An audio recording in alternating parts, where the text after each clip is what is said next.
So I'm in the greenhouse today transplanting tomatoes, and I was just thinking to myself, why not make a little how-to on this? Because this is probably the one place where I think most new gardeners make the most mistakes, is either transplanting or planting tomatoes.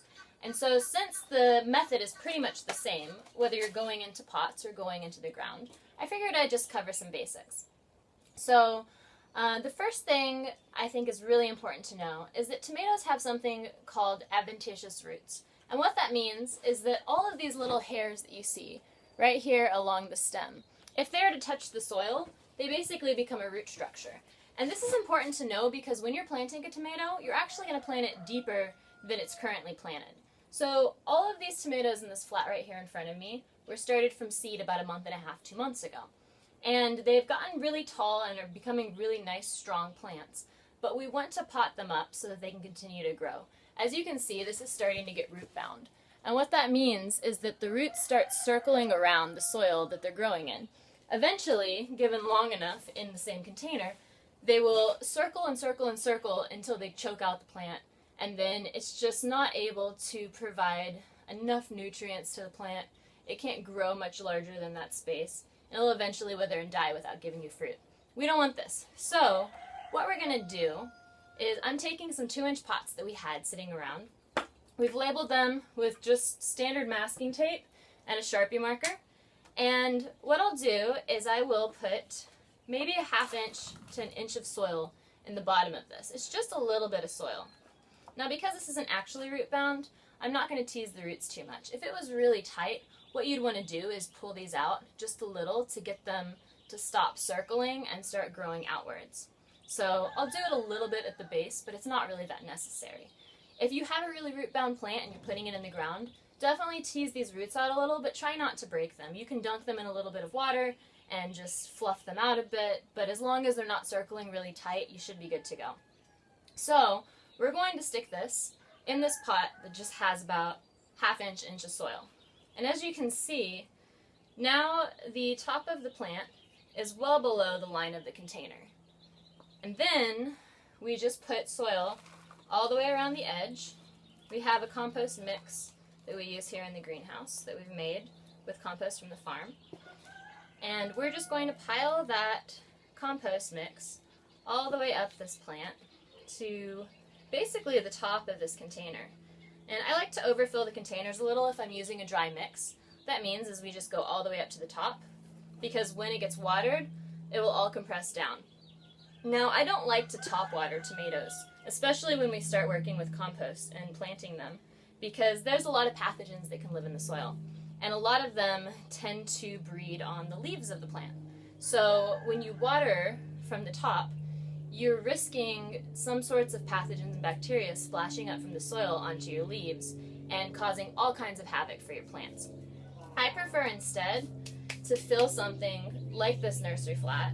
It's just a standard plastic growing tray you can get at most hardware stores.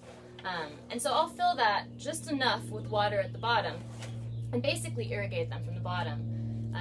You'll notice these guys are really wet because I watered them yesterday this way, but the roots will grow down because they're looking for water, and it's going to suck up through the soil because the soil acts like a sponge. So super easy way to water them. You mitigate the risk of any pathogens and bacteria, and it all works out better for everyone in the long run.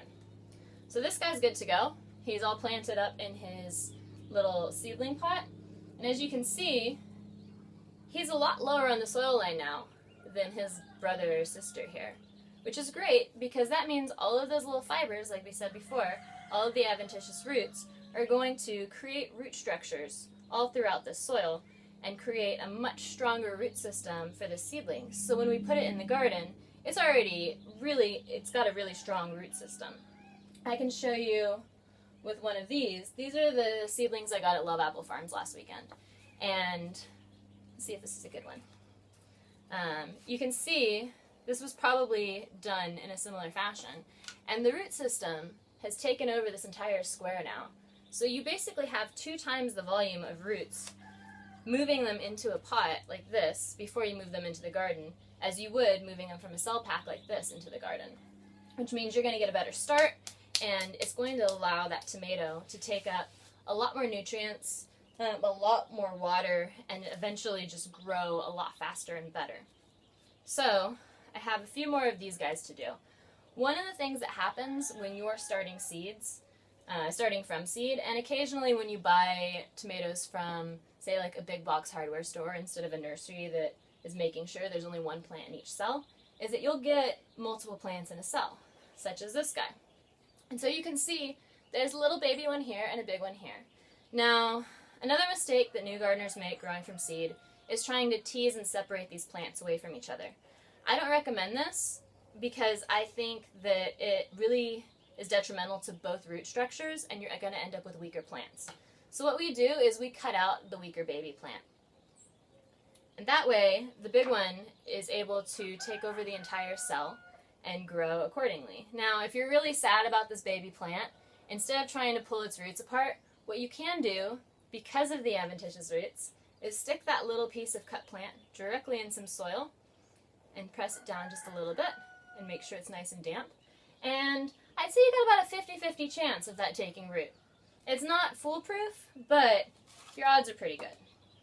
So same thing with this one. Just going to put a little bit of soil on the bottom of this. I've pre-labeled this entire row's worth of pots. Just makes it go a little faster when we're doing 100 or so transplants. And then I'm just going to drop this guy in there. Yeah, his roots are good. I'm going to drop him in. And then just put a little bit of soil right around the edge. And make sure it gets down in those crevices. And then a little bit more all the way up to the top.